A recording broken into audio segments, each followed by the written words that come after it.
Hello, welcome back to my channel. I have a thrift book haul.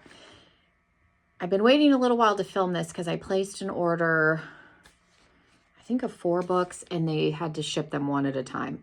Sometimes I get lucky and I get them all together. It just depends on the book and where they're coming from. So it took a while, but I have them all.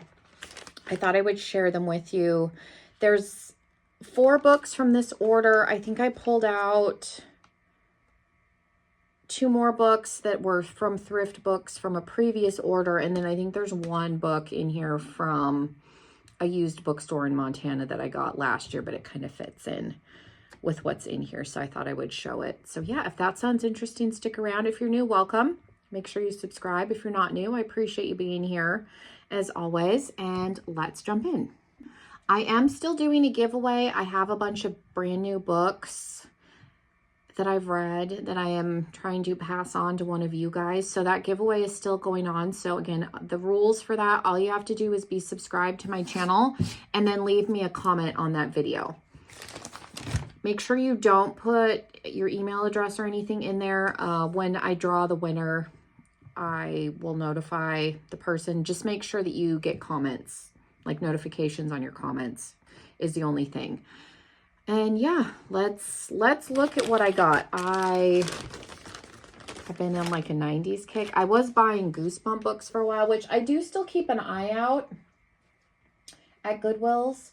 If you have Goosebump books and you don't want them, I will buy them from you if you want to message me on here. Or if you find some at Goodwill and you want to pick them up. So that's my Goosebump stack, but I was on like a Fear Street kick a while ago, so I placed an order. These are books that I had when I was in high school. A couple of these. One of these I've never read. This little spoiler. That one I have not read. And then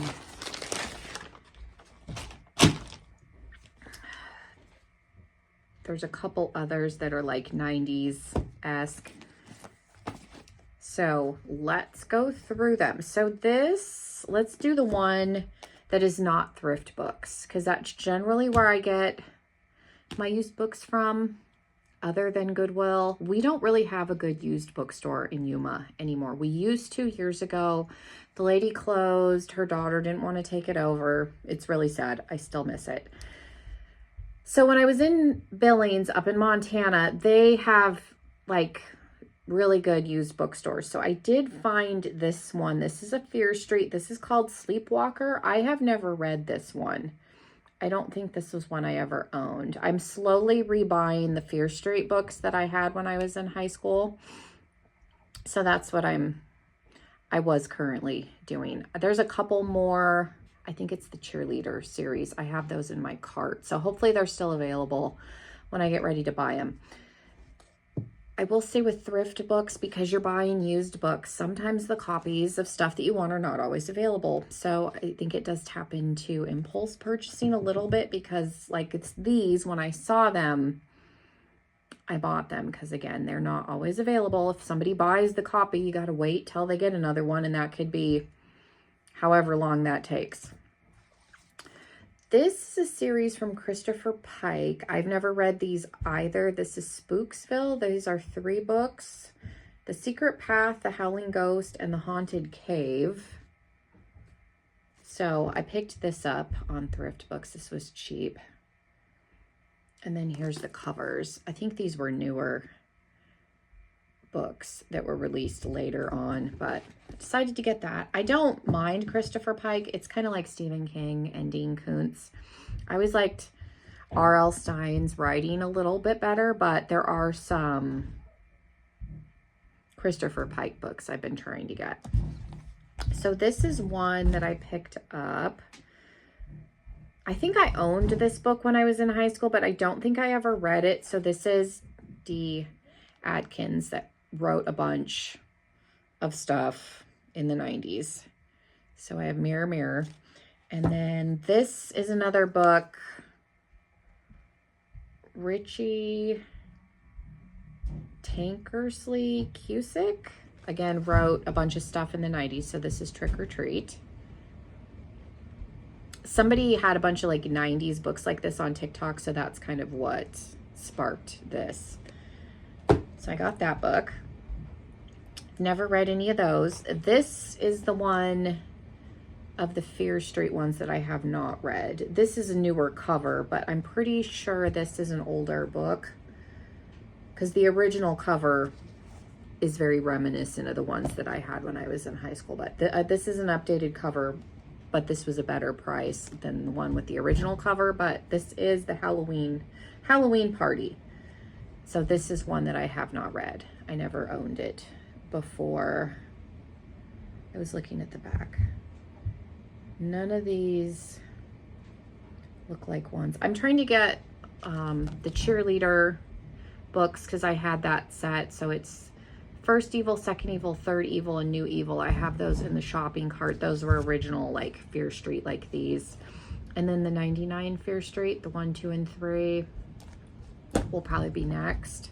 But these two were ones I had when I was in high school, and these are the original covers. These are not updated covers. This is one of my favorite books when I was in high school. I've read this one 2 or 3 times. I don't spend so long. We're talking 25 years here. So I definitely want to read this again, but this was probably my favorite Fear Street book. So this sparks a lot of joy. So this is Halloween Night. This is a little bit worn. It does tell you what condition, like fair, good, acceptable, whatever. I will take it like this because of the nostalgia, and it's hard to find. So I can overlook the state of the cover because if you watched the giveaway video, I do have OCD. So normally I would want the book to be in a little better condition, but because of the book and how nostalgic it is for me, I will take it. This is the book. I've told a story about how my friend borrowed a book and I trashed it and I had to replace it. It was this book. And the cover looked a million times worse than this when she tried to give it back to me, and I was like, absolutely not. You can keep that. And I repurchased it. But again, I did read this one more than once. And then they did make a sequel to it. And this is the original cover. So this is Halloween Night too. So when I saw these, I was like, oh, I have to have those. So I got these.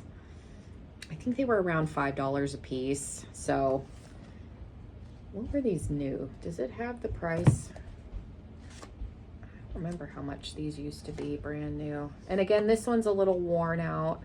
This is from an Immaculate Conception School, room 102. I think it's funny when there's stickers in here. I was trying to see. I remember these books being about $5 a piece when they were new, because I would get $20 a week for allowance, and I could get 3 books at a time and have some change left over, but that's how many I could get. So they were over $5. So it's really not a bad price point, I don't think. And it's one of those things, I think a couple of the cheerleader books are closer to 10, but because of, again, how nostalgic they are, and it's harder to find some of these older Fear Street books. A lot of these are not being printed anymore. Like I said, some of them are, but they're updating the covers. So this is a newer cover, but yeah. So I'm excited to read these. I used to be able to read one of these in an evening. I could read one of these back in the day in 2 or 3 hours, because these are short. 178 pages is pretty standard for one of these. Yeah, this one is at 185. Oh, 350 at one point. That is not what I was paying, because like I said, I could get, for 20 bucks, I could get 3 of them when I was in high school. But yeah, they have to list Babysitter, The Dead Girlfriend, Hitchhiker. So I'm excited to have these more so than the Goosebumps. So yeah, let me know what you guys are reading, and I will try and remember and link ThriftBooks down below. I said I've been buying from them for a long time. It's like going to a used bookstore, and you can, if they've got multiple copies, it'll give you the option of different pricing on the copy depending on if you want it in excellent or this would be acceptable. if it says acceptable or fair, this is what you're going to get. So it's going to have some wear on it. If it's worse than that, like they do generally have pictures so you can kind of see. And then, like I said, you can add books to your wish list if they're not available, and then it will notify you when they get a copy on hand. So if you have books that you're on the hunt for, as long as they have the title in the list, you can add it. And then when it becomes available, they will let you know. That's the only drawback, like I said, is you are buying used books, so they don't always have the titles. Like the cheerleading books, I started adding them to my saved list, and they didn't have the second one. The second one was out of stock, and it has just, I signed up for text alerts, so they have all 4 of them in stock. So I put them in my cart. I get my big check on the 1st of the month, so that's generally when I'll just leave them in there and hope they're still available. If they're not, I'll wait again, but try not to buy as many books because we are packing stuff up and we're remodeling, and we're gonna try and move at some point. But again, with these, they're small, and when they're available, I try and buy them because, like I said, they're not always available. So it does tap into impulse control a little bit, because it's like, oh, like especially with these 2, I was not going to wait on these 2 just because those were my favorite books when I was in high school. So yeah, thank you guys so much. I just thought this was a fun little haul, something a little bit different. So let me know. I can do thrift book hauls again if you guys like them. I hope you guys have a wonderful rest of your day, and hopefully I'll see you in another video. Bye everybody.